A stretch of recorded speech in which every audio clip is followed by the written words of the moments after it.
다시 하겠습니다. 감사합니다. 네, 반갑습니다. 그래서 이제 2교시 시작하겠는데요. 지금 지난주에는 우리가 한 주 쉬었고 그 지지난주에 그 역사적 이행에 대해서 설명됐죠. 그래서 이 막수주의 역사학에서 이 생산력과 생산관계라는 것이 이제 하부구조. 그래서 이 생산 양식이라 그랬죠. 생산 양식. 생산 양식이 계속해서 이제 변화하는, 발전하는 그 과정 때문에 역사는 이제 이행하게 된다라고 그렇게 이제 주장을 한 거고, 그래서 원시공산제, 고대 노예제, 중세 봉건제를 거쳐서 이제 근세 자본주의로 넘어오는 과정, 거기에 대해서 이제 설명을 드렸습니다. 그래서 결국 이 자본주의가 이제 시작되면서 새로운 계급이 등장한 거예요.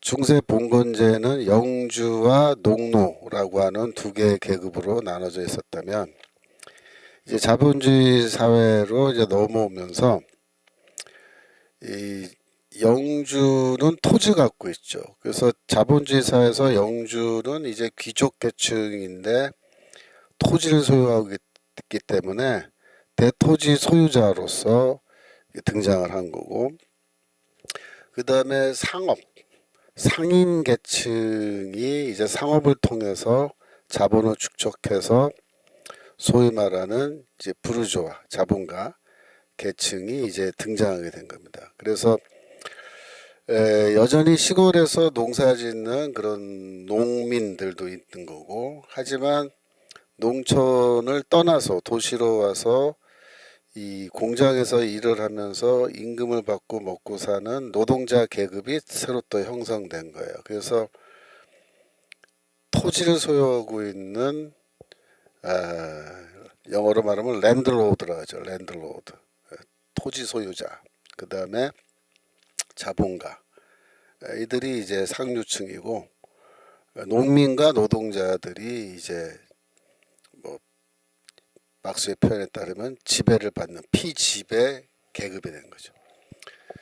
그래서 이 계급 투쟁이 시작되는데, 첫 번째로 이 전통적 귀족들, 토지를 소유하고 있는 전통적 귀족과 이 새로 등장한 이 자본가들. 자본가란 말은 즉 이제 산업, 공업, 상업이나 공업을 중심으로 한 그러한 사람들이 이제 등장해서 싸우는 거예요. 그러니까 이 지주와 자본가들도 어떤 때는 연합전선을 하지만 어떤 때는 격렬하게 싸운다. 왜? 주도권을 잡기 위해서 그런 거죠. 예를 들어서 지난번에 우리가 공부했지만은 영국에서 인클로저 운동, 종액 운동이라 그러죠. 인클로저 운동이 시작되면서 결국 토지를 이제 그 양을 키우는 땅으로 전환하는 거예요.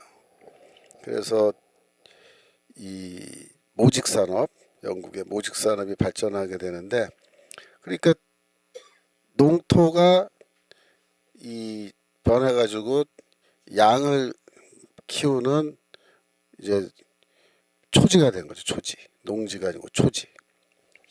그러면 농업 생산량이 줄어들겠죠. 그럼 식량이 부족해지니까 식량값이 올라가는데, 식량값이 올라가니까 생활비가 올라가고, 거기에 대해서 지주들은 좋죠. 돈을 더 많이 버니까. 곡식값이 더 올라가니까. 하지만 이 부르주아 계급, 자본가 측에서는 생활비가 올라가면 임금을 더 많이 줘야 되잖아요. 그러니까 둘 사이의 이익이 갈라지는 겁니다. 그 대목에서는. 그래서 싸우는 거예요. 어떻게 싸우냐면은 이제 교재는 책이 아니고요. 이러한 그 페이퍼인데 지금 여기 띄워놨죠. 그 교재는 다운로드 받을 수 있는데 신학교 홈페이지 제 과목 들어가면 나오는 거예요. 그래서 이 계급운동, 계급투쟁이 지주와 산업자본가사에서도 일어날 수 있는데, 그때 이제 자본가들은 리카르도라는 사람의 주장처럼 외국에서 식량 수입하자, 식량 수입하자. 프랑스에서 식량 수입하자. 그러면 그 뭐 식량이 싼 값에 수입되니까 관세 매기지 말고 무관세로 수입해서 하자 이거죠. 그러면 좋지 않냐.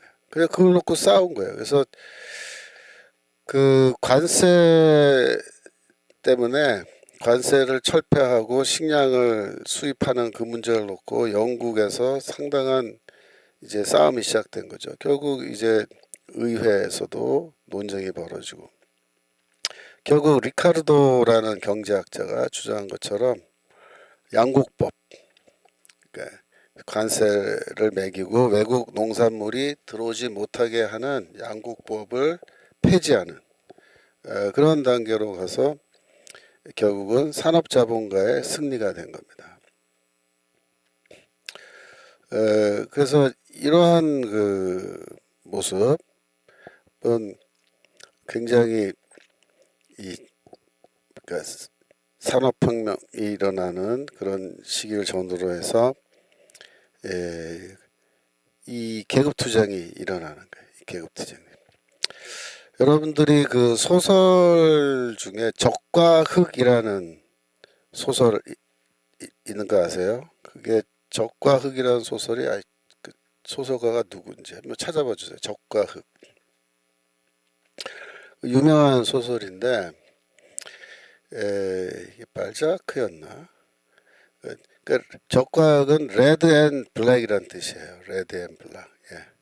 적과 흑 소설. 예. 예. 그러니까 프랑스. 예. 근데 그게 이제 소설의 주인공 말고 작가 발 작가. 예? 스탕달이었나? 하여튼 적과 흑이란 소설이 어쩌보자. 소설 적과 흑. 소설 적과 흑. 그래서 이게 굉장히 그 시대상을 잘 보여주고 있는 소설이에요. 스탕달이 썼네만 1830년에 출간됐는데 이 블랙은 뭘 상징하냐면은 성직자들이 블랙을 입잖아요. 그래서 성직자들이 입는 옷을 블랙. 근데 빨간색 옷은 누가 입냐면 이 군인들이 입는 거예요. 군인들이. 근데 그 시대는 이제 그 귀족들의 경우는 그 자녀 아들을 이렇게 쭉 낳으면은 프랑스에서는 아들 하나를 그 신부를 만들어요. 신부, 가톨릭 신부로. 그 검정색 옷을 입힌단 말이에요. 왜냐하면은 이 신부가 되는 게 권력을 유지하는 길이에요. 권력을 유지하는 길. 근데 반대로 이제 이 군인이 되는 거는 그 당시에는 평민이 출세할 수 있는 아주 뭐랄까 좋은 길이에요. 나폴레옹도 이제 그런 경우죠. 나폴레옹도 이제 그 별볼일 없는 집안의 자손이었지만은 군인이 되어서 일약 출세해서 뭐 대통령이 되고 나중에 황제도 되고 막 그렇게 된 거잖아요. 그래서 이 두 색깔의 옷을 말한 건데 뭐 소설의 스토리는 뭐 복잡하니까 차치하고 이것도 일종의 어떤 면에서 보면은 전통적 귀족과 신흥 세력 부르주아죠. 중산층으로 올라서는 신흥 세력 간의 어떤 그 갈등, 그걸 나타내요. 그래서 이 자본가와 토지 소유자들 사이에도 갈등이 일어나고, 그 다음에 이 농민과 토지 소유자, 지주 사이에서도 또 갈등이 일어나죠. 그죠? 그래서 대규모의 이제 농민 반란 이런 것도 그 시대에 계속 있었거든요. 그러니까 여러분들이 그 제세례파라 그러죠.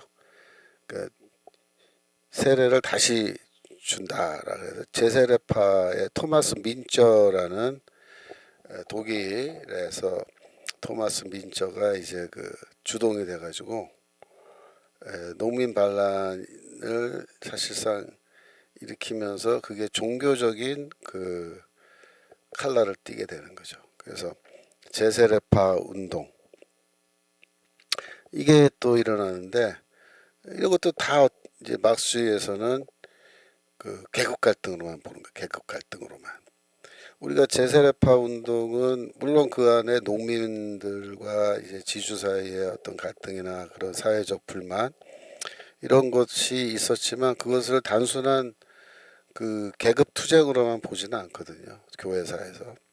그 제세례파 운동은 일종의 이 종교적 운동이고 그 안에 어떤 신학적인 내용이 있는 건데 그거는 이제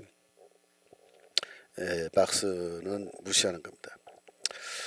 또 그 다음에 이제 그 프롤레타리아 노동자들이 이제 등장을 하는데, 이 노동자 계급이 그러니까 바울이 아니고 막스는 노동자 계급이 프롤레타리아 혁명에 아주 그 전위부대로서 이제 제대로 기능을 할 거라고 그렇게 이제 생각을 하고, 노동자 계층이 중심이 돼서 이 공산혁명을 해야 된다라고 이제 얘기를 해서 결국 프랑스에서 1848년도에 이 일종의 혁명이 일어납니다. 그래서 1848년에 한번 일어나고 또 1870년에 한번 일어나고, 그래서 파리 꼬뮌이라고 꼬뮌은 이제 커뮤니티, 근데 이게 커뮤니티란 말이 공산주의 말하는 거예요. 꼬뮌은. 그래서 노동자 해방구라고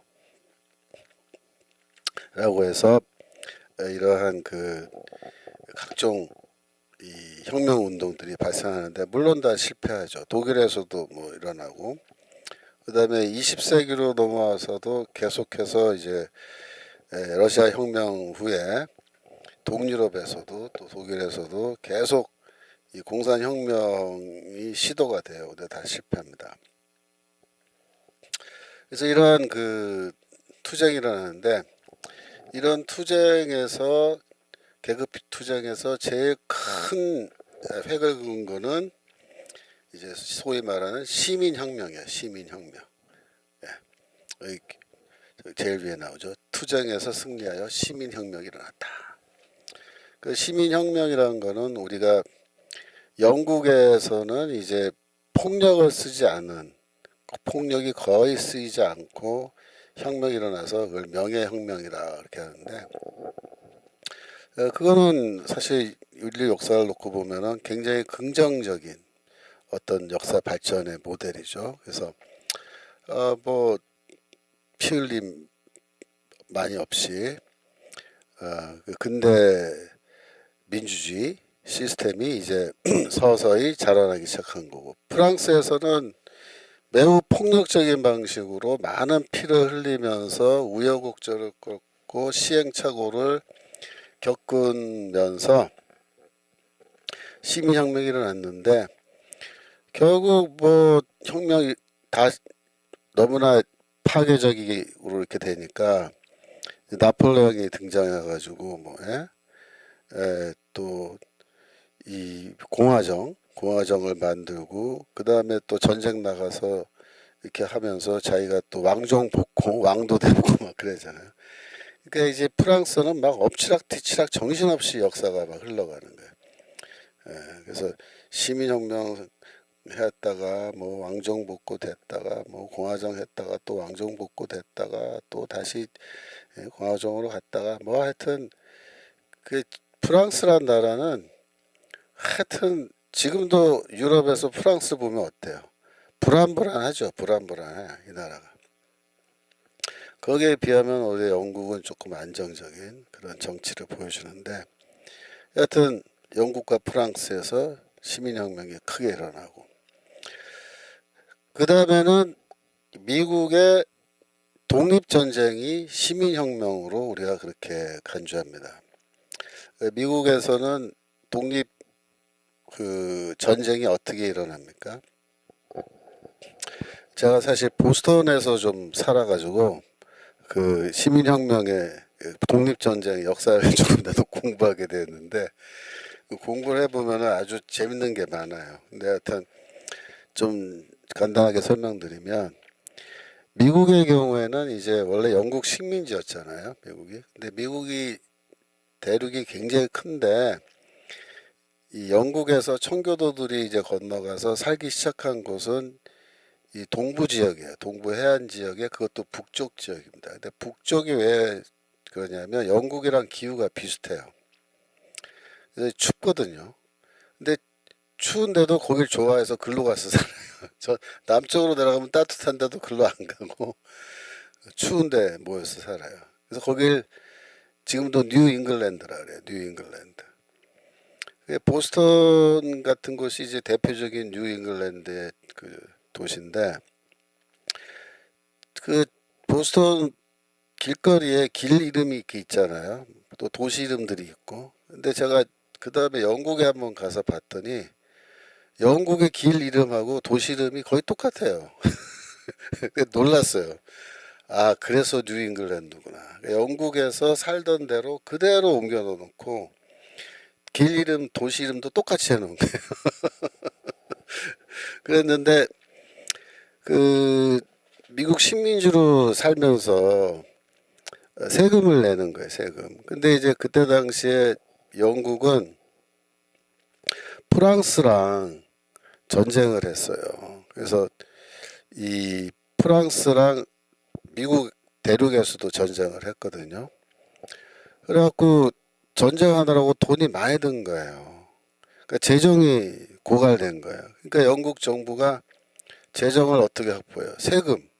세금을 올리는 수밖에 없다고요. 그래서 계속해서 세금을 이 식민지에 있는 미국 사람들한테 세금을 계속 부과한 거예요. 올린 거예요. 세금을 올리고.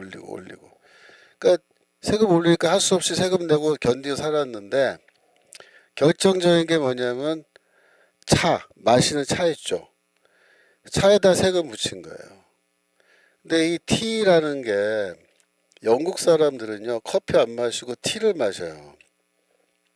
지금은 미국 사람들이 커피 많이 마시고, 예? 스타벅스 이런 거 다 먹지만 그 시대도 미국 사람들도 영국 사람처럼 티를 마시는 거예요. 그러니까 티를 마셔야 이게 뭐랄까 문명인인 거예요. 예?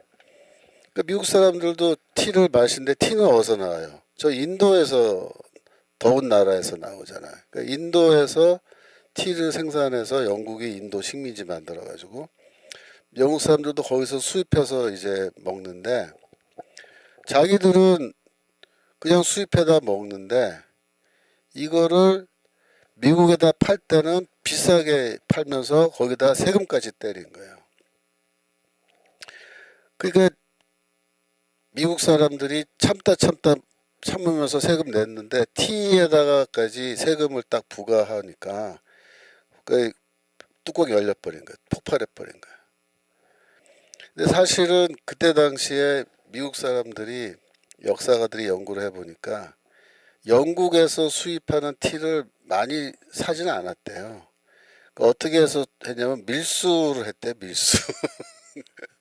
세금 내기 싫으니까 미국 사람들도 밀수로 해가지고 티를 가져다가 많이 먹었대요. 그러니까 영국 정부는 밀수를 막으려고 노력하는데 그 막기가 쉽지 않죠. 그 넓은 바다에 그 밤에 배로 실어오면 그것도 어떻게 막아요? 못 막죠. 그래서 사실은 뭐 대부분 밀수된 티 먹기 때문에 세금 올려도 계속 밀수해서 먹으면 뭐 큰 손해는 안 보는데 기분이 나쁜 거예요, 기분이. 그래서 참다 못해서 폭발하는데 어떻게 되냐면은 결국 일부 사람들이 밤에 영국에 그 티를 실어 놓은 배 있죠, 배. 항구에 정박해 있는 배에 올라가서 거기 티를 다 불에 태우고 바다에 던져버린 거예요. 그게 보스턴 티파리 사건이라는 거예요. 그러니까 티파티라는 게 파티가 이제 정당 같은 뜻인데 티파티라는 어떤 조직이 만들어졌는데 그 사람들이 그걸 한 거예요. 근데 재밌는 게 그 밤에 그 배를 습격해서 갈 때 인디언 복장을 하고 갔대요. 인디언 복장. 백인들이. 그러니까 잡히면 이거 인디언들이 한 거다 그렇게 하려고 그랬는지 그 인디언처럼 그렇게 복장을 입고 얼굴에 색칠하고 여기에 깃털 꽂고 밤에 가서 그 티를 배는 불지르고 바다에 던져버리는데 그래서 지금도 그 보스턴 티파티 사건을 기념하는 박물관이 있고 거기 가면요 그 당시 상황을 재현하는데 그 인디언 옷을 입고 지금도 그걸 해요. 되게 웃기다고 보고 있으면. 근데 하여튼 그것 때문에 영국 정부는 화가 난 거예요. 화가 난 거예요. 이것들이 감히 대영 제국의 이 상품을 티를 그 귀한 티를 다 바다에 던지고 불지르고 이랬다. 그래서 군대를 파견한 거예요. 군대 진압군을. 그 진압군이 보스턴으로 들어와요. 보스턴으로. 근데 이 티파티는 사실 우발적 사건이었는데 그 사건 때문에 영국의 군대가 파견돼서 이제 보스턴에 들어와서 이 범인들 잡겠다고 이렇게 하니까 민병대가 조직이 된 거예요. 민병대. 그래서 민병대라는 게 민간인들이 각자 집에 있는 총 들고 모이면 민병대인데 이 민병대들이 조직이 됐는데 어느 정도였냐면 그 보스턴 주변에 마을들이 쭉 있거든요. 근데 그 마을과 마을 사이에 긴급 연락망까지 다 민병대가 할 수 있게끔 돼 있었고 그리고 이 부대가 보스턴에 상륙해서 이제 이쪽으로 오려고 한다라는 걸 알고 민병대가 그 긴급 호출을 한 거예요. 그래서 그 동네 그 시골 동네 마을에 있는 민병대들이 다 모여요. 그래가지고 벙커 힐이라 그래요. 보스턴의 벙커 힐이라고는 언덕인데 그 언덕 위에 진지로 가서 딱 방어를 하기 시작한 거예요. 근데 영국군 이제 그 지휘관이 딱 내렸는데 영국군은 빨간색 그 저기 제복 입고 다 정규군인데 딱 정보를 들어보니까 저기 벙커 위에 민병대들이 진지를 구축하고 있다 이렇게 소식을 들은 거예요. 그러니까 영국 장교가 생각하기에 아유 이런 부지랭이 같은 것들 그러면서 그 농부들이 무슨 뭐 총 들고 모이면은 뭐 우리랑 싸울 수 있겠어? 얕잡아 본 거예요. 얕잡아. 그래가지고서는 이게 언덕인데 저 언덕 위에 민병대가 있고 영국군은 해안이니까 저 아래쪽에 있잖아요. 그런데 영국군 장교가 돌격 앞으로 하고 돌격 앞으로 민병대인데 근데 민병대들은 이미 올 줄 알고 거기서 딱 대기하고 있고 또 민병대들이 이 미국 사람들이 다 개인적으로 총 갖고 있는데 총을 잘 못 쏘고 그런 사람들도 아니에요. 이 사람들이 다 총 잘 쏘고 뭐 사냥도 하고 그런 거니까. 그래가지고 거기서 전투가 붙었는데 영국군이 대패를 당했어요. 완전히 그냥 박살이 나버렸어요. 그래갖고 1차 공격했는데 실패하고 2차 공격했는데 실패하고 막 이랬다고요. 그런데 결국 3차에 공격했나 그러는데 이제 그 민병대가 뭐가 문제였냐면 탄약이 떨어진 거예요. 탄약이. 영국군은 정규군이니까 탄약 공급이 계속되는데 민병대는 이렇게 탄약이 많이 필요할 줄을 몰랐던 거예요. 그래서 싸워보니까 이거 탄약이 다 바닥나니까 어떻게 해요? 그 후퇴한 거 후퇴. 후퇴하니까 영국군은 이제 거기에 올라왔는데 나중에 이제 역사를 이제 기록한 사람들 말에 따르면은 그때 그 장교가 지휘관이 이 미국의 민병대를 우습게 보면 안 되구나, 안 되겠구나. 그거를 깊이 절감하고 거기에 대해서 영국 그 본부, 그러니까 영국에 있는 자기 상관들한테 다 보고를 한 거야. 이거 전투를 해봤는데 이게 쉽지 않다. 미국 민병대 우습게 보면 안 돼. 그러니까 영국군도 깜짝 놀란 거예요. 그래서 대규모 병력을 또 파견한 거예요. 그래갖고 부대가 더 많이 온 거예요. 그래서 그다음부터는 이 민병대 반란군 잡겠다고 이제 보스턴을 출발해서 그 일대 마을로 이제 진격해 들어가는데 이 민병대들이 흩어지지 않고 거기에서도 계속해서 영국군이 오고 있다라는 소식을 다 이제 첩보를 받고 다시 전투 준비해가지고 또 전투를 벌인 거예요. 그래갖고 결국 독립전쟁이 시작된 겁니다. 그때부터 해서 이 미국 그 동부 지역 북쪽에서부터 저 남쪽에 이르는 대규모 그 전쟁이 시작됐는데 이 전쟁을 쭉 하는 과정에서 미국은 이제 어떻게 됐냐면 원래 13개 주가 있었거든요. 그 13개 주의 대표자들이 이제 모인 거예요. 필라델피아에. 그래서 저 보스턴에서부터 지금 전투가 시작됐는데 이걸 어떻게 할 거냐. 그랬더니 이 사람들의 의견이 이거를 전쟁을 계속해서 우리가 영국을 이겨야 된다. 이렇게 된 결론이 난 거예요. 그러니까 우리는 이 전쟁을 끝까지 하겠다. 그러면 이제 전쟁을 한다 그러면은 이걸 어떻게 전쟁을 하냐. 우리는 군대도 없다 이거예요. 군대도. 민병대는 사실 군인이 아니잖아요. 일반 농부들이란 말이야. 그럼 어떻게 하면 좋겠냐. 그래서 이제 그 13개 주 대표들이 모여서 이렇게 회의를 하는데 저쪽 끝에 어떤 사람이 앉아 있는데 그 사람은 이 회의에 올 때마다 이 빨간색 제복을 군인 복장이죠. 그걸 딱 입고 와서 앉아 있는 거예요. 이게 누구냐면 그게 조지 워싱턴이에요.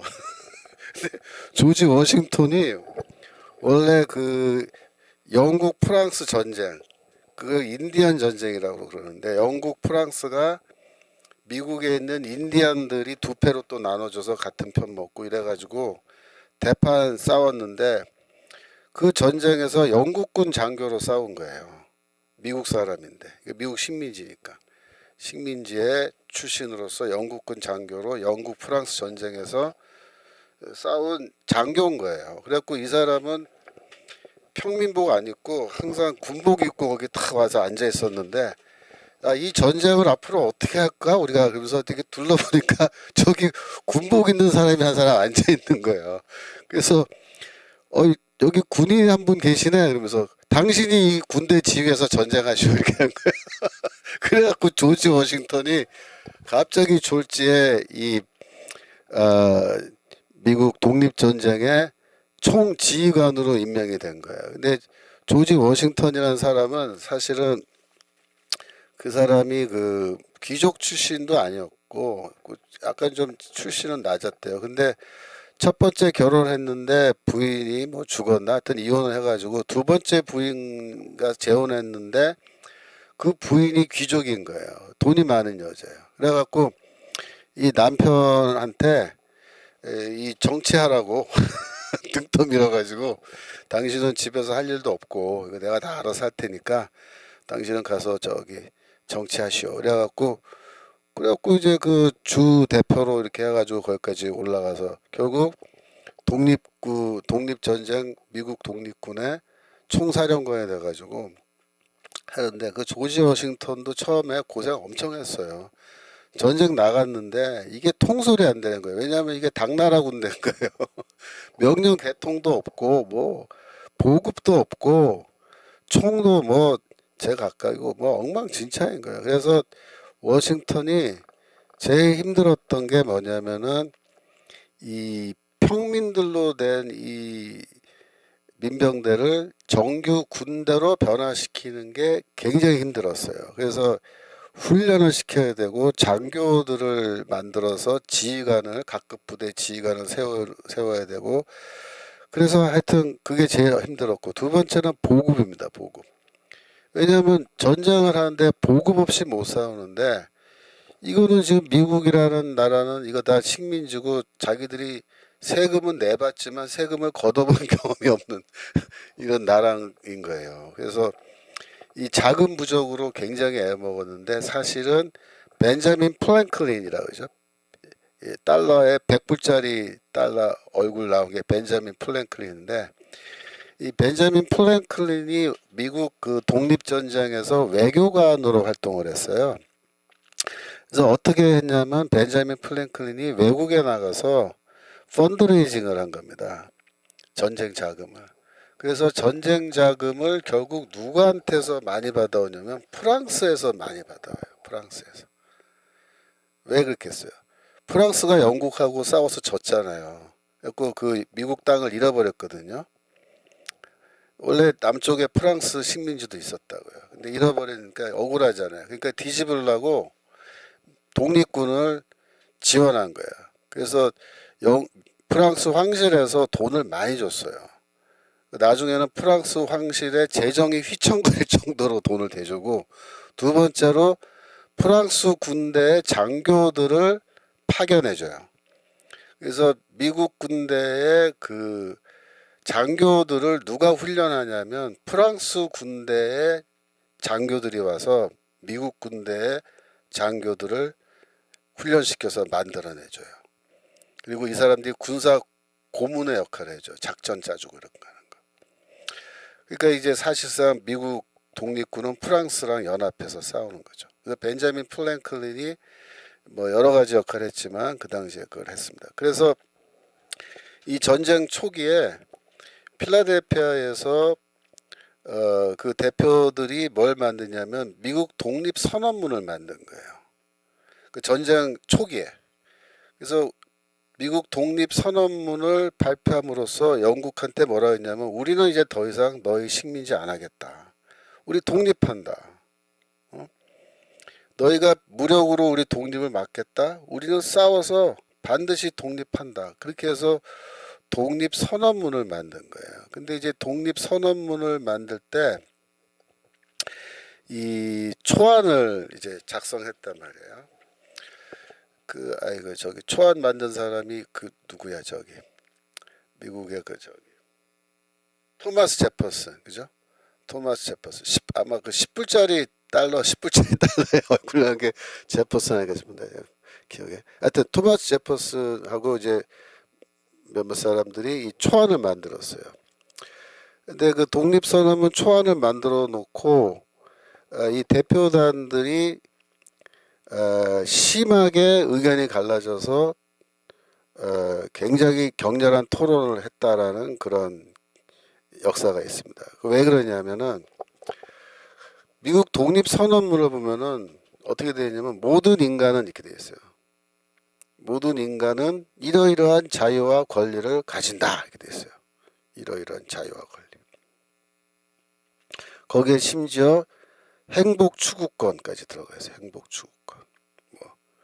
근데 그때 모든 인간을 할 때 그 모든 인간 안에 흑인이 포함되는 거예요.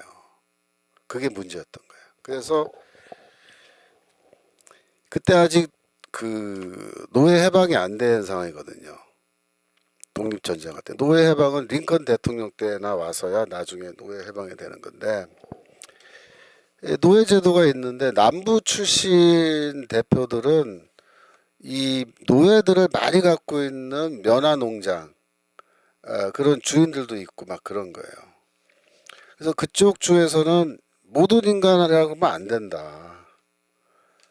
노예를 제외한 자유인 뭐 이렇게 예? 평민, 자유시민 이렇게 하든지 예? 그래야지 여기 모든 인간 그러면 노예도 포함되는 건데 노예들도 이런 뭐 행복 추구권, 신체의 자유 뭐 이런 거 다 갖고 있다고 선언하면 어떡하냐 이렇게 반대한 거예요. 그래서 거기서 이제 토론이 일어나는데 그때 참 그 미국의 건국의 아버지들이 정말 그 위대한 거는 그 대목이에요. 제가 보기에는 그 대목에서 어떤 결정을 내리냐면 지금은 미국의 노예 제도가 있고 지금은 노예제도를 우리가 없애질 수도 없고 없애지도 않을 거지만 먼 미래를 바라보면 미국의 미래를 바라보면 언젠가는 노예도 노예 인권도 존중하는 그런 세상이 오지 않겠느냐 이렇게 말한 거예요. 그러니까 우리가 이 미래를 바라보고 여기에 모든 인간은 이라는 말을 그대로 수용해야 된다. 그렇게 주장한 거예요. 그 의견이 다수가 된 거예요. 그래서 결국 독립선언문 발표할 때 모든 인간이라고 되어 있는 거예요. 그 독립선언문은 이승만 대통령이 감옥에서 쓴 그 독립정신이라는 책 거기에서 인용하잖아요. 바로 그 대목을 인용합니다. 모든 인간. 그죠?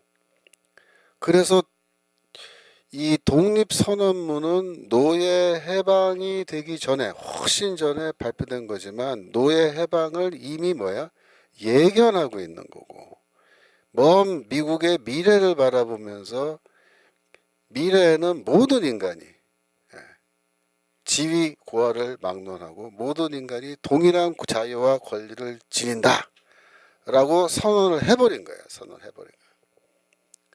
그래서 오늘날의 미국이 있는 겁니다. 미국 독립선언문.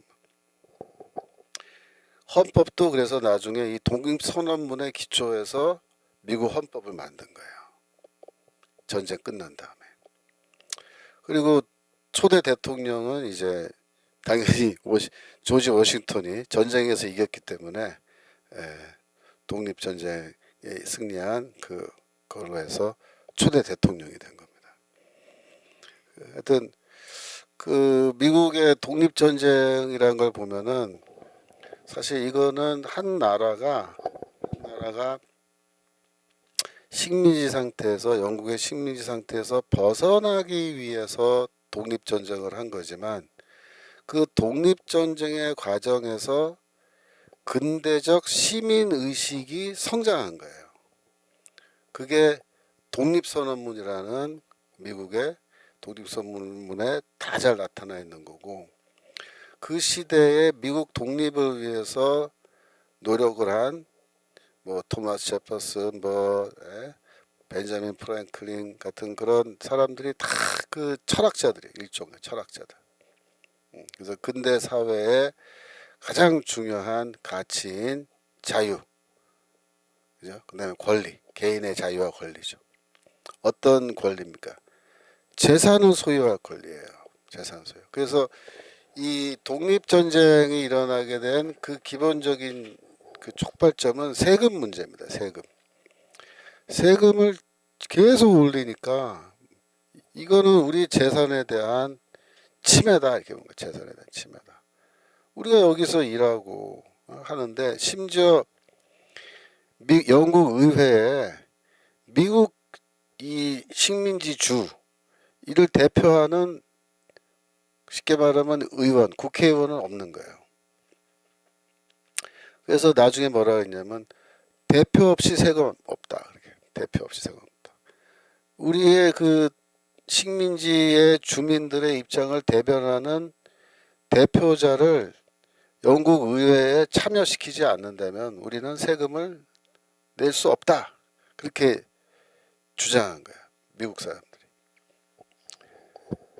대단한 거죠. 그래서 그 당시에 세계 최강국입니다.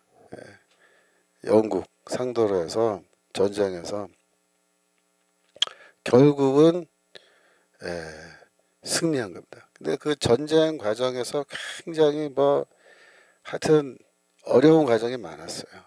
정말 그 독립군들이 싸운 거 보면요, 미국에서 겨울에 한겨울에 그 얼마나 추워요. 미국 그 북쪽에 눈 내리고 막 이러면은 산악 지역에 거기서 숨어가지고 그 겨울을 나면서 제대로 식량 보급 이런 것도 부족한 상황에서 막 텐트 치고서 거기서 추워서 발발발발 떨면서도 그 군대로서 지휘관의 명령에 복종하면서 일사불란하게 도망가지 않고 끝까지 버티고 이렇게 전쟁을 해낸 겁니다. 그래서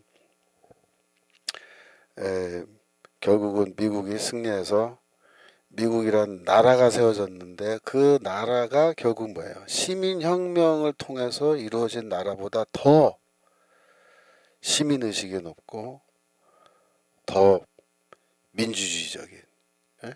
그런 나라가 세워진 겁니다. 그래서 영국과 프랑스의 그 시민혁명도 물론 중요하지만 미국의 이 독립전쟁을 통한 새로운 종류의 국가 탄생입니다. 국가 탄생. 오늘날의 미국이 탄생한 거예요. 그래서 그 나라가 세계의 소위 말하는 이 민주주의의 귀중한 스탠다드를 놓은 거예요. 민주주의란 이런 거다, 이런 거다. 그 오늘날의 세계 역사를 보세요. 그 당시에 미국이 만약에 독립전쟁에 실패했다면 어떻게 됐을 것 같아요? 미국이란 나라가 없죠. 그럼 뭐 오늘날의 세계 지도 지형이, 정치 지형이 바뀌었을 텐데 그때 성공한 겁니다. 근데 이제 오늘날의 미국을 이렇게 보면요, 그 시대에 그렇게 어렵게 선조들이 전쟁하고 죽고 싸워서 세운 나라인데 이 번영과 자유를 누리면서 이제 새로 태어난 새로운 세대들이 그걸 모르는 거예요. 선조들이 얼마큼 심각하게 고민하고 이 민주주의에 대해서, 자유에 대해서 얼마큼 많은 희생을 치러서 그 자유와 권리를 쟁취했는지를 모르고 이제는 스스로 미국의 민주주의를 무너뜨리는 그런 세대가 돼가지고 막 망가지는데 좀 정신없이 미국도 지금 망가져 온 겁니다.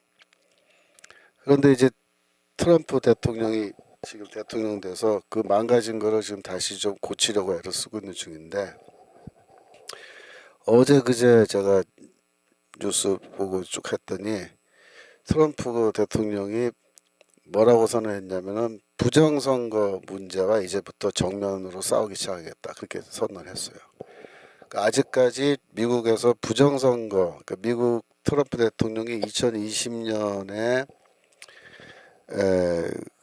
뭡니까 그 대통령 선거에서 졌잖아요. 그때 트럼프 진영은 부정선거였다고 주장했는데 그 부정선거 때문에 졌는데 그러나 바이든이 대통령 된 이후에 그 부정선거와 관련된 모든 재판에서 트럼프가 졌어요. 뭐 한두 개 빼놓고 다 졌어요. 그래서 부정선거가 없었던 것처럼 미국도 지금 그렇게 돼 있거든요. 그런데 며칠 전에 트럼프 대통령이 이제부터 내가 부정선거 문제와 정면 대결하겠다 그렇게 선언했습니다. 그래서 지금 어떻게 될지 더 두고 봐야 되지만 제 추측에는 트럼프 진영에서 2020년 대선 때 또 2024년 대선 때 민주당 측이죠. 민주당 측에서 부정선거를 했다라는 것을 증명할 수 있는 다양한 증거들이 확보된 게 아닌가 지금 그렇게 추측돼요. 그렇기 때문에 부정선거 문제와 이제부터 싸우기 시작하겠다 이렇게 선언했다고 보는데 지금 부정선거 문제 이제 더 공개가 돼야 알겠습니다만은 지금 예상은 어떻게 되냐면 그동안에 이 부정선거를 미국 안에서 할 때 심지어 미국의 정보기관 그러니까 CIA 같은 정보기관조차도 부정선거에 가담한 걸로 지금 그렇게 추측을 하고 있어요. 곧 증거가 나올 것 같아요. 세상이 뒤집어질 일입니다. 두 번째로 베네수엘라 문제인데요. 베네수엘라가 뭐 마약 그런 것 때문에 지금 트럼프가 공격하고 지금 손보겠다고 그렇게만 생각했는데 그게 아니고 베네수엘라가 미국 부정선거에 깊이 관여한 정황, 즉 베네수엘라에서 부정선거를 한 거예요. 미국 부정선거를. 거기에 관련된 증거와 정황들이 이제 앞으로 공개되지 않을까 추측합니다. 그래서 이 CIA가 그 뭡니까 그 저기 A웹인가요? 그거 만들고 그걸 통해서 전 세계에 이 부정선거 시스템을 수출했고 우리나라도 그에 관련돼 있죠.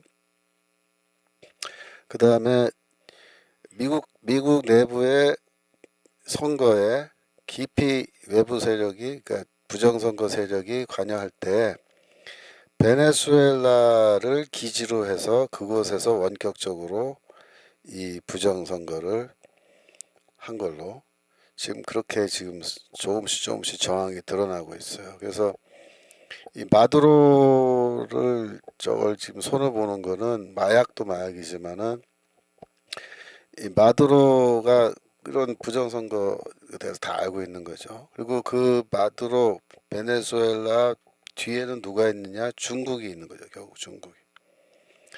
결국 그래서 베네수엘라를 때려잡으면서 지금 제 추측에는 마두로한테서 부정선거와 관련된 증거들을 지금 제출해라 우리한테. 아마 그동안 그렇게 압박을 준 게 아닌가 트럼프가.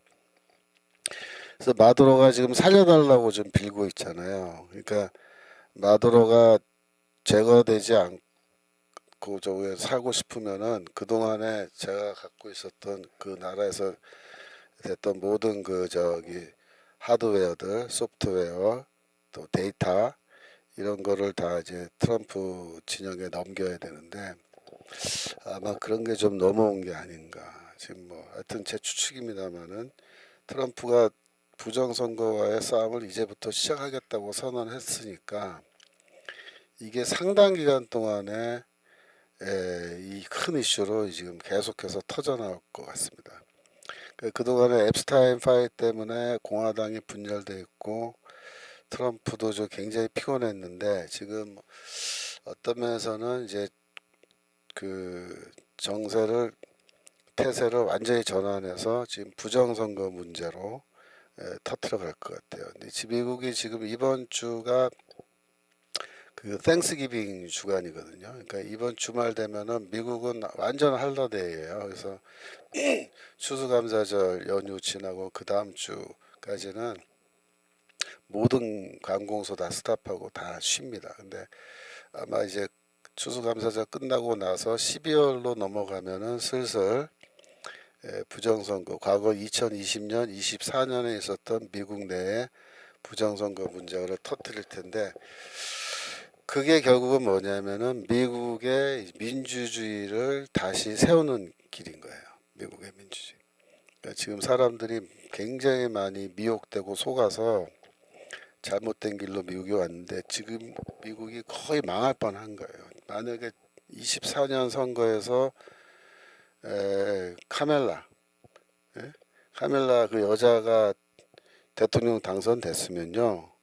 미국도 끝장나고 전 세계가 아마 다 끝장났을 것 같아요. 근데 다행히 트럼프가 되고 미국 내부에서 지금 부정선거 문제가 이제 정식으로 이제 제기가 되고 이 문제와 관련돼 있는 모든 사람들이 다 이제 심판대 앞에 서게 될 거예요. 그러니까 앱스타인 파일 공개돼서 심판대 앞에 설 사람들 설 거고 물론이겠지만 트럼프는 부정선거와 관련된 모든 사람들 다 심판대에 세울 것 같아요. 그러면은 미국의 이거 선거 시스템이 완전히 이제 새로워질 텐데 이것 때문에 그동안 선거제도 개혁하지 않고 그대로 하려고 하던 세력들, 민주당 세력들이 아마 거의 항복하게 될 겁니다. 그래서 트럼프가 원하는 방향으로 선거제도가 개혁되게 될 거고 쉽게 말하면 부정선거를 할 수 없는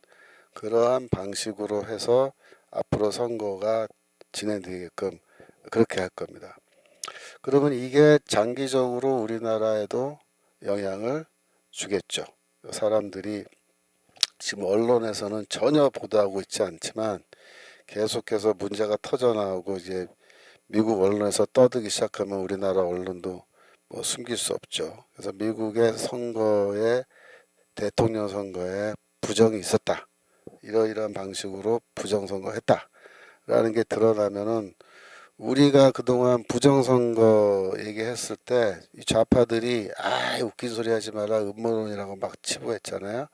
하지만 미국에서조차도 이런 식으로 부정선거를 할 때 중국이 베네수엘라를 통해서 이게 했다면 더 가까이 있는 우리나라 미국의 이익이 아주 절대적으로 지금 달려있는 대한민국에서 중국이 선거 개입 안 했다고 누가 과연 장담할 수 있겠냐. 이렇게 질문하면 아마 좌파들도 대답하기 힘들 거예요. 그래서 우리가 그동안 가지고 있었던 부정선거에 대한 증거, 자료들 지금 포기하지 말고 잘 간수하고 때가 되면은 그걸 이제 활용할 수 있는 때가 오리라 저는 생각합니다. 그래서 미국의 이 민주주의도 다시 이제 회복될 텐데 하여튼 이 과거 시민혁명, 이 근대 시민혁명을 통해서 세워진 나라고 미국이 그 시민혁명의 정신으로 지금 되돌아가려고 하고 있는 거예요. 그죠? 자, 다시 돌아와서 근대 자본주의 보겠습니다. 근대 자본주의 사회는 자본을 축적하여 공산품을 생산하는 생산수단을 소유한 부르주아 계급이 등장하여 중세 봉건제를 무너뜨림으로 등장한 겁니다. 그래서 토지를 잃은 농노들은 노동계급이 되었고 이들은 생산수단으로부터 소외되었다. 이건 뭔 말이냐면 막스가 주장하는 거예요. 옛날에 그 봉건 시대에는 농노들이 생산수단으로부터 소외되지 않았다 그런 뜻입니다. 그때 생산수단은 뭐예요? 곡괭이, 삽, 뭐 그런 거예요. 수레 이런 거. 그 농노들이 갖고 있었죠. 그죠? 토지는 물론 영주의 것이고 영주의 토지를 뭐 빌려서 이렇게 경작을 하는 거지만 여하튼 그들이 자기 손안에 각종 노동기구, 생산수단을 소유하고 있는 거예요. 그걸 사용해서 농사일을 한 거죠. 그런데 근데 이 노동자 계층은 어떻습니까? 그 생산수단, 노동의 어떤 도구 이런 게 없어요.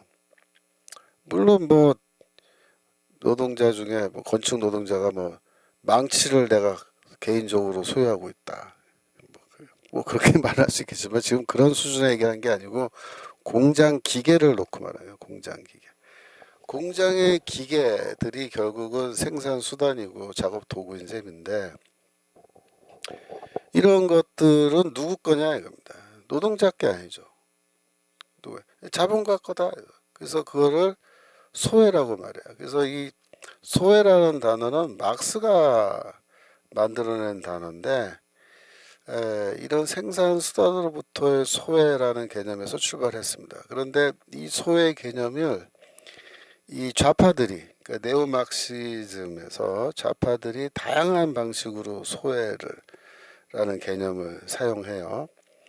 그래서 에릭 프롬이라고 하는 그런 심리학자 있죠. 에릭 프롬. 에릭 프롬의 책을 우리나라에서 많이 번역해서 읽었는데 에릭 프롬이 사실 이 막수주의자예요. 이게 이 사람도. 그래서 에릭 프롬이 소외에 대한 이야기를 많이 하고 그 책 제목에 뭐 소외가 어떻고 뭐의 소외 이런 책들 많아요. 근데 저희 아버지 세대의 그 책들 다 읽었거든요. 저도 저희 아버지가 그런 책을 사다가 읽어서 나도 집에서 주워서 읽었다고요. 어렸을 때, 고등학교 때, 뭐 이럴 때, 중고등학생 때 읽었는데 그래서 저도 그때부터 소외라는 말이 있구나. 근데 그때는 이제 뭐 어떤 뭐 심리적인 소외부터 시작해서 사회 관계로부터의 소외 뭐 이런 거 얘기하는 건데 사실은 이제 이게 막스 개념이라는 거 저도 나중에 알았어요. 그래서 노동의 주체인 노동자에게 생산수단이 없다는 것, 예? 그게 뭐다? 소외의 핵심이다. 그러니까 소외의 문제를 해결하려면 어떻게 돼요?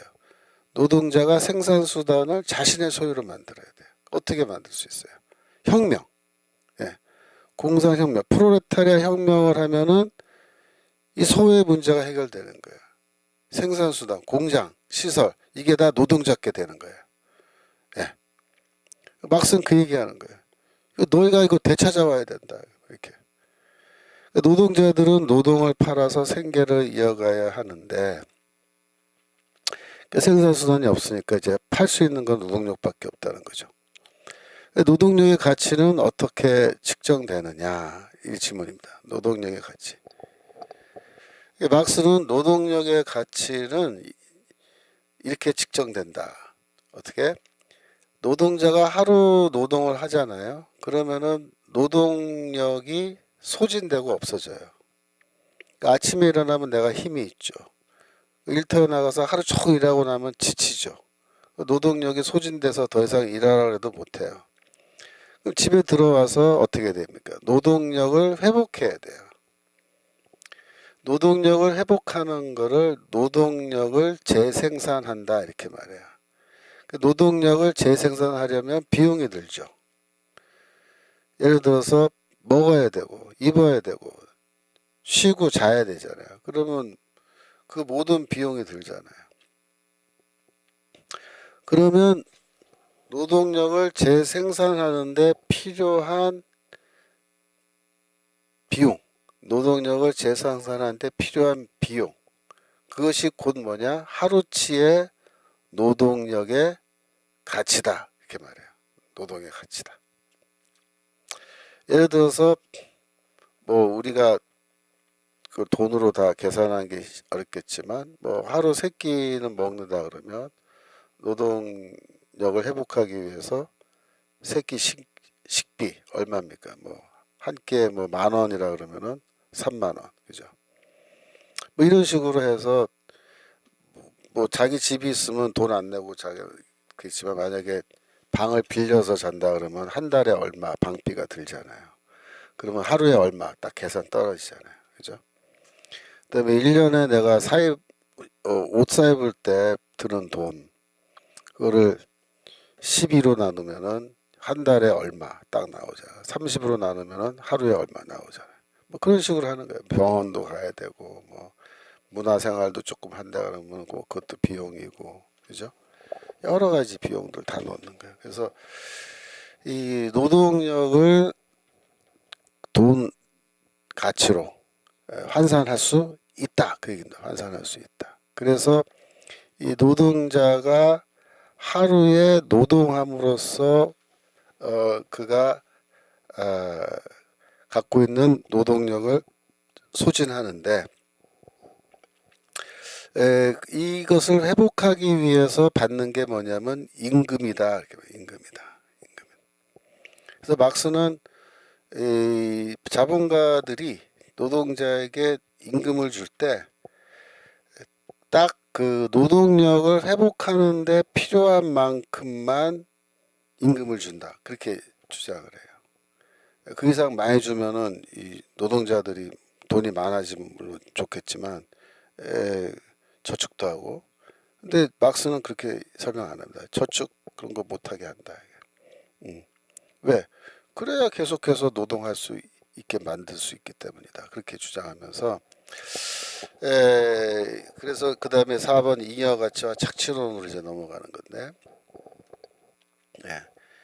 자본가는 이제 노동자를 고용해서 일을 시키고 이제 임금을 주는데 그가 주는 임금은 노동자가 만들어낸 상품의 가치보다 적은 액수다 그렇게 말합니다. 상품의 가치는 뭐냐? 그것은 생산하는 데 필요한 노동량에 의해서 결정된다. 물론 상품을 만들 때 원료비라는 게 있잖아요. 또 원료비가 있고 뭐 공장을 세울 때 땅을 빌려야 되면 지대도 있고 뭐 행정비 이런 거 기타 비용 등등이 있지만은 그런 건 다 고정되어 있는 비용이죠. 그걸 제외하고 나면은 상품에 갖고 있는 가치 고정되어 있는 거 제외하면은 나머지는 다 뭐다? 노동자가 만들어낸 가치다 이렇게 말합니다. 노동자가 만들어낸 가치다. 그래서 상품의 가치 안에는 그 노동자가 투여해서 만들어낸 가치가 거기 존재한다라고 보는 거예요.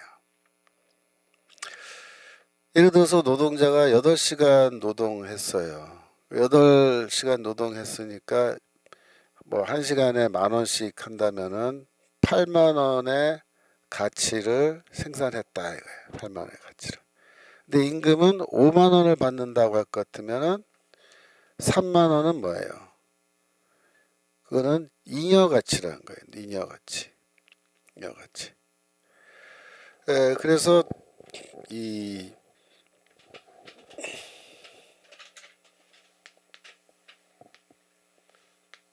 제로에서 8이고 여기가 4고 여기가 5인데 이 5시간 어치는 임금으로 받아가잖아요. 그래서 이거를 필요노동이라 그래요. 필요노동.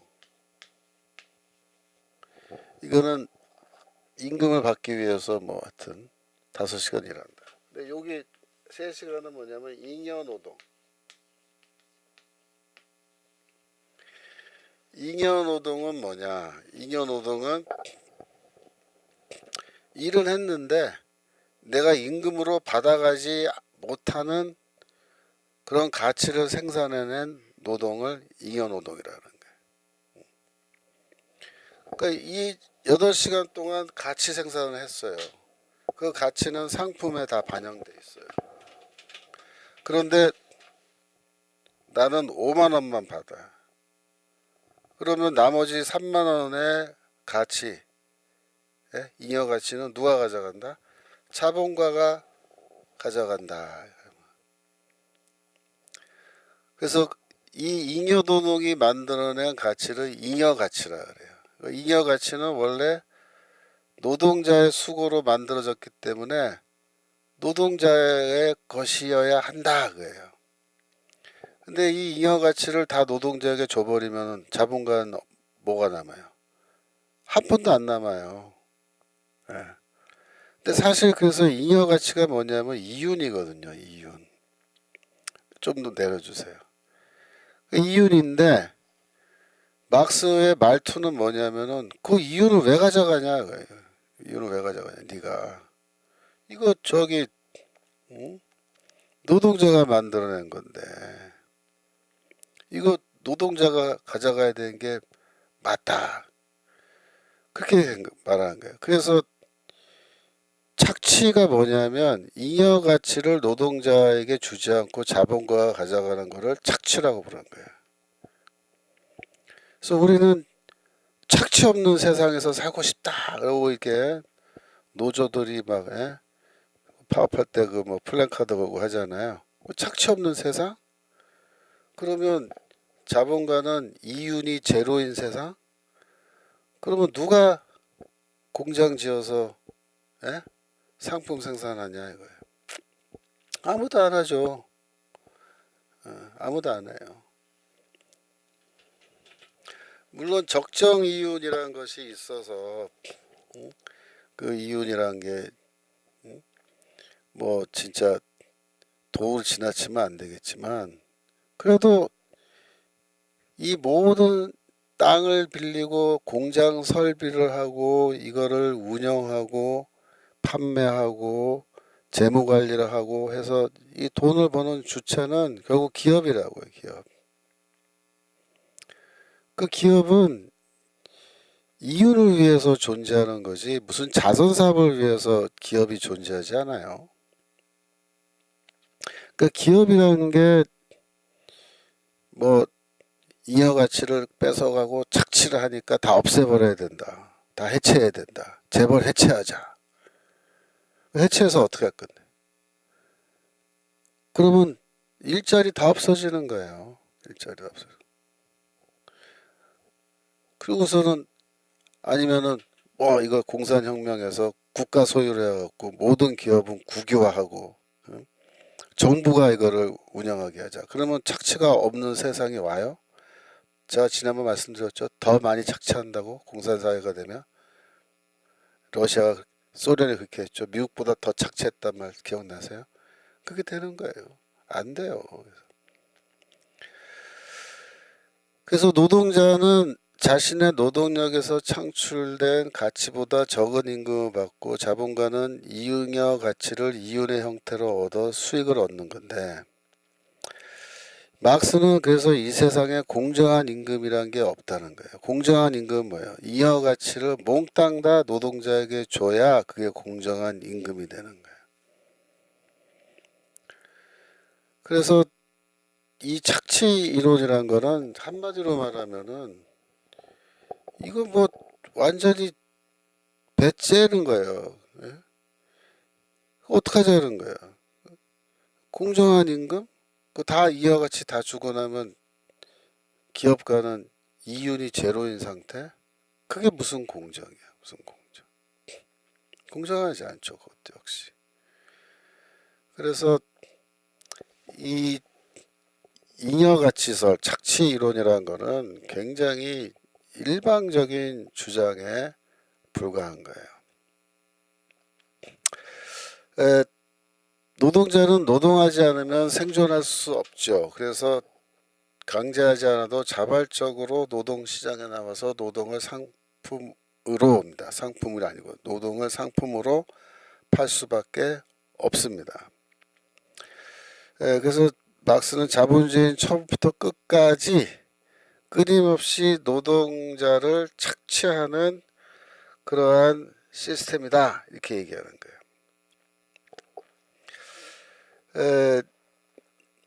그래서 이 최저임금이라는 그 개념은 사실은 이제 어떤 개념이냐면 노동자들이 먹고 살 수 있는 최소한의 생활비를 보장해 주자라는 게 최저임금이잖아요.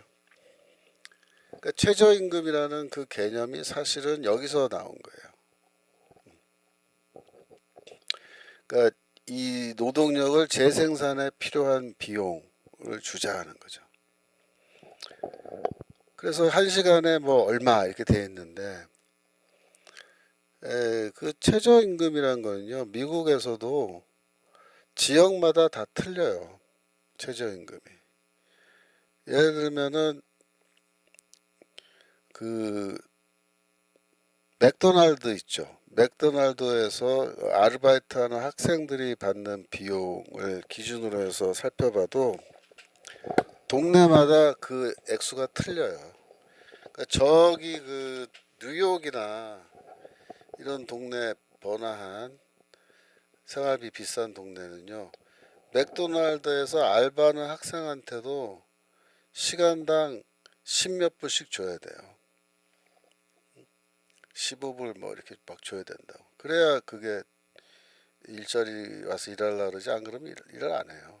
다른 데 가서 일하려고 그러지. 그런데 저기 그 남쪽에 미시시피 이런 데 있어요. 미시시피. 미시시피가 어떤 동네입니까? 저 남부에 그냥 완전 깡촌 시골 그런 동네라고요. 그런데 가면요, 최저임금이 7불, 8불 그래요 지금. 2배 차이 나잖아요. 2배 차이. 그러니까 동일 노동이거든요. 동일 노동인데 동일 임금 안 줘요. 예를 들어서 맥도날드 본부에서 지역에 관계없이 모든 알바생들에게 시간당 얼마 지불해라 그런 거 없어요. 그 지역마다 생활비, 최저 생활비가 차이가 많이 나기 때문에 그게 또 동일한 액수를 줄 수가 없다고요. 제가 뉴욕에서 제가 공부할 때 30대 초반에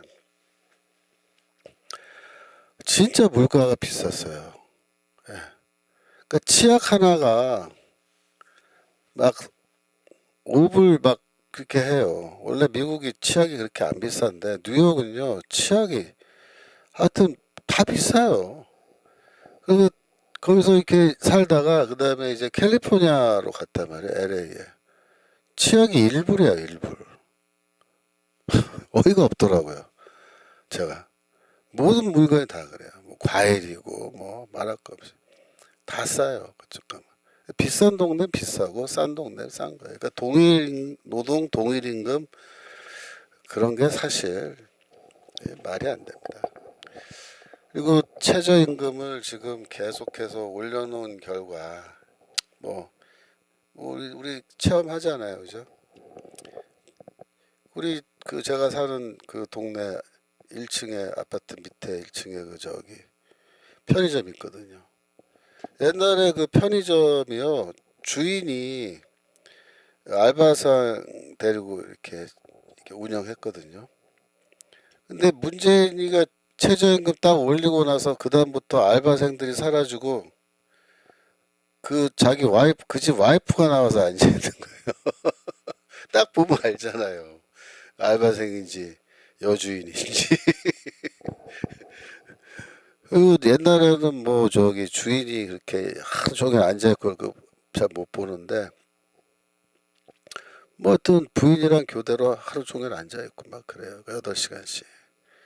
그러니까 밤에만 집에 가서 자야 되니까 밤에는 이제 알바생 안 쓸 수 없으니까 쓰는데 표정이 안 좋죠. 뭐 벌써 몇 년 됐어요. 근데 하여튼 망하지 않고 버티는 거는 뭐예요? 자기가 몸으로 때우니까 된 거야. 몸으로 때우니까. 그 자기하고 자기 와이프는 월급 안 받잖아요.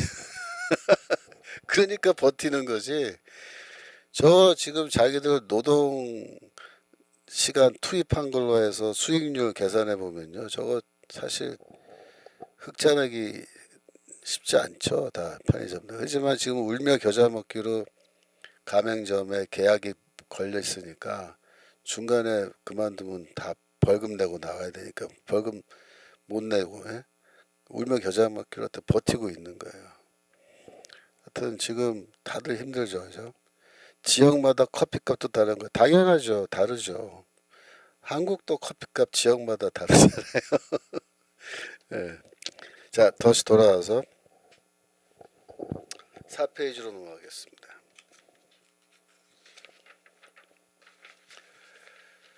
자본가의 그 위에요, 제일 위에. 자본가의 자본은 잉여 가치를 계속 축적함으로 자신을 증식한다. 그래서 자본의 증식이란 말 씁니다. 자본의 초기 축적 과정은 매우 야만적인 과정이었다. 아동 노동을 포함하여 살인적인 노동 시간 동안 계속 기계와 전쟁하듯 노동하는 노동자들을 차교기에서 기름을 짜내듯이 착취했다. 이게 이제 막스의 표현인데, 근데 이게 사실 틀린 말은 아니었어요. 사실 그 자본론이라는 책을 막스의 자본론을 읽어보면은 앞부분은 뭐 100% 순수한 이론으로 되어 있고요. 뒷부분으로 가면은 막스가 그 대형 도서관에서 이 자본론을 집필할 때 신문이라든가 그 당시에 각종 그 자료들을 다 수집해서 거기 자본론에 기록을 해놨습니다. 그래서 그 당시에 원시적 자본 축적이라 그래요. 원시적. Primitive accumulation of capital 그렇게 말하는데 왜 프리미티브 원시적이란 말을 쓰냐면은 그 과정이 매우 야만적이었기 때문이에요. 그러니까 어느 정도 야만적이었느냐 상당히 이제 문제가 많았어요. 그 당시에 예를 들면은 그 어른들의 경우에 노동 시간이 길었습니다. 노동 시간이 길어서 노동 시간이 끝나면은 집에 와서 다른 거 뭐 할 시간이 없어요.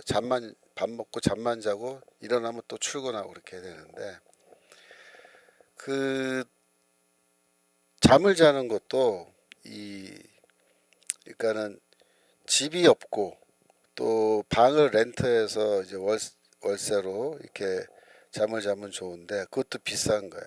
비싸니까 어떻게 했냐면은 공동 이런 취침실 같은 거 만들어 놓고 싼 값에 하룻밤에 얼마 이렇게 돈 받고 재워주는 데가 있는 거예요. 그런 데 가서 자는 거예요.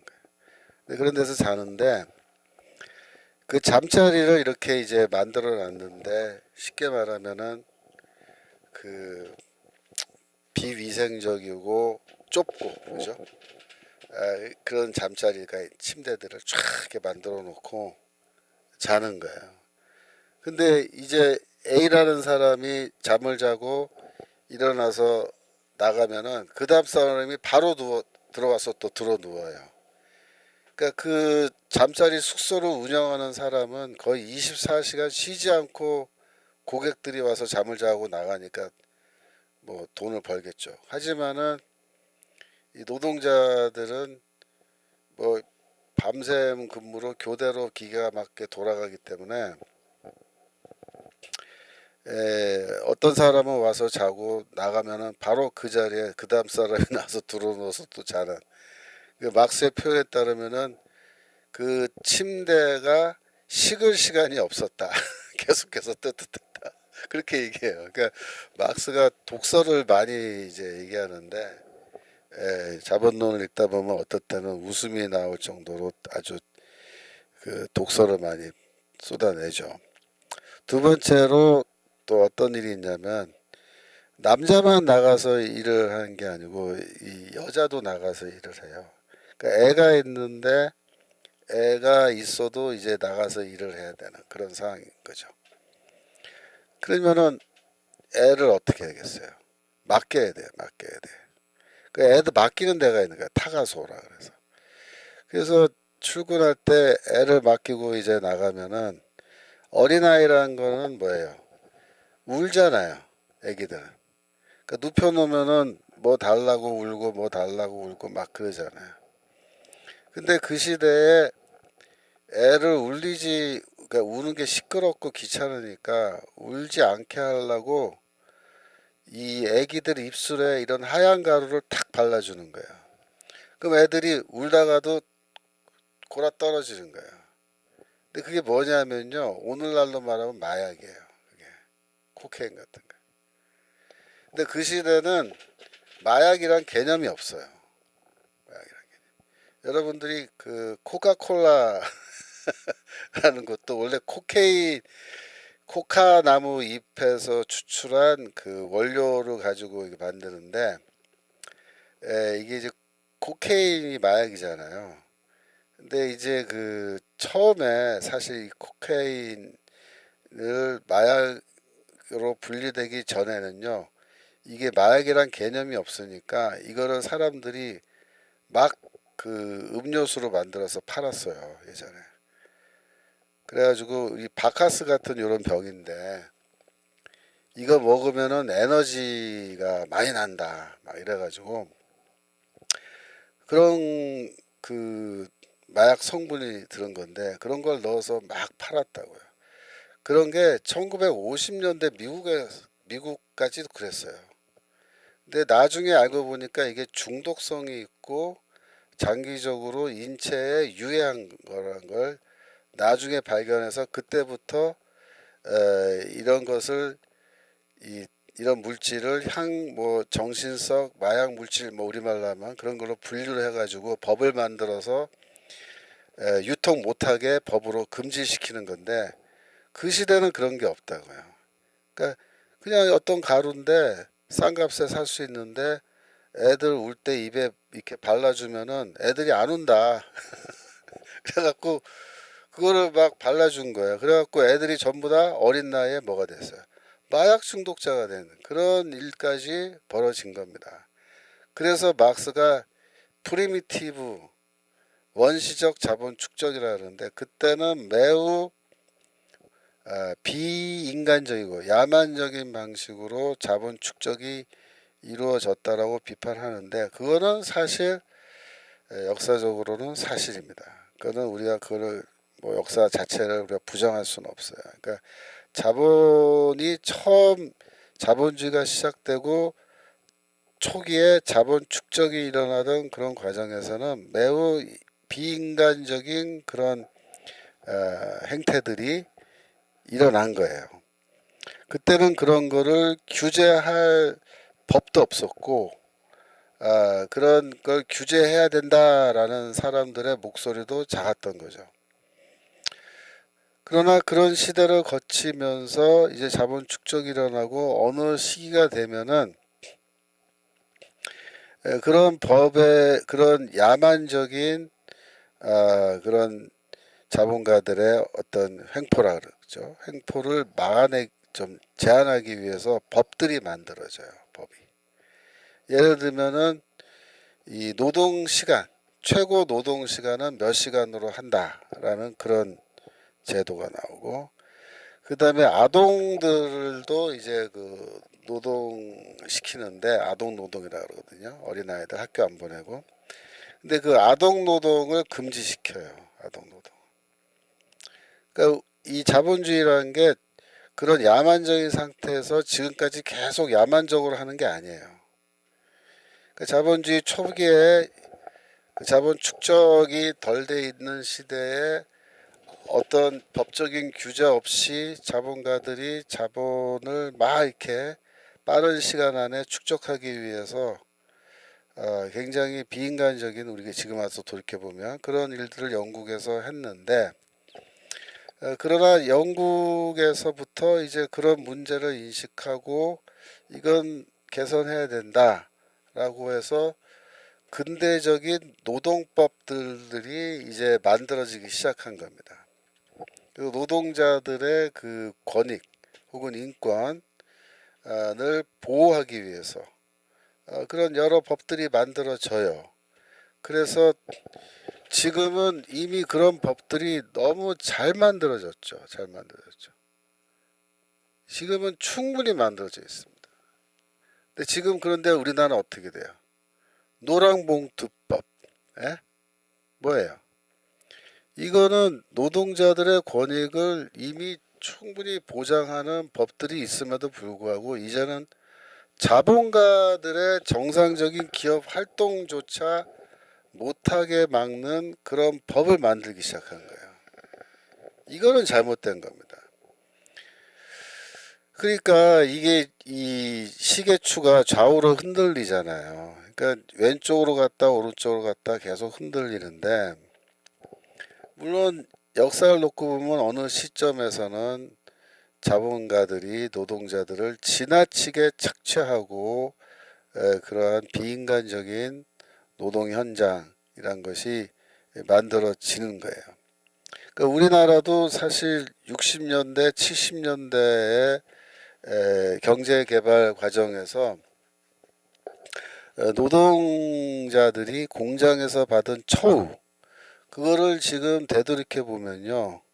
어떤 면에서는 매우 야만적이고 비인간적인 그런 일들이 벌어졌던 사례가 있어요. 없는 게 아니야. 저도 직접 본 게 있고 그거를 우리가 부정하지는 않습니다. 그러나 그런 상태로 지금까지 2025년까지 오지 않았어요.